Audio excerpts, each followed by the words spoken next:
Hello guys, kanyaya kandauya nako panapa nhasi kandeka mai Nandi nababa Nandi vanova ivo vasingazivi anonzi mai Nandi nababa Nandi ndi Olinda Chapel.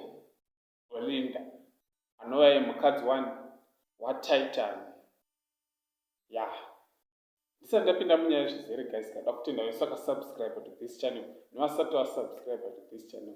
Chiti guys, subscribe, click your notification bell kuti pese pano upload the latest video chiri kupisa guys. Hamudarikiri. Ndatiwe ndichifamba mastreet ndobva ndasanganawo nezimcelebs yapostawo post yani yapostiwa na Olinda Chapel achipraisa murume wake. Post yacho ndeyamuri kudii, ndazotora iri screenshot, ndeyamuri kuona paside apa. Nyatsai kudii kuiverenga achitaura kuti my Hubby is the best rapper in Zimbabwe. Hanzi anorepa kudarika vamwe vese, ndi best muZimbabwe munomu. Kureva yeTitan.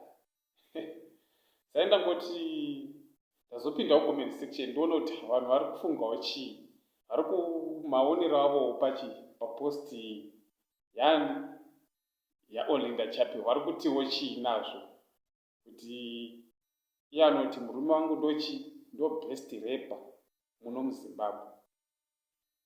Saka makomenzi ndo amuri kuona kumasaidi avo, vamwe vari kutaura kuti uyu azobayawo engo yakadii isina kubayiwa nani isina kubayiwa nasitana vanani pana Olinda. Vamwe vari kutaurawo kuti nyanza kuverenga guys muzvionere mega. Vamwe ndo vari kutaura kuti ko anoimba kuti chii murume wako iye, hatitozivi kuti anoimba kuti chii, asi uri kuti ndi best rapper muZimbabwe. Vanhu vaingotaura zvakasiyana siyana vachingotaura.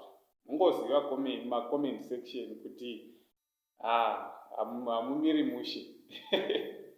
Sai ndazongotiwo hangu maonero andozviitawo inini, indongoti munhu ane wake anorumbidza munhu wake.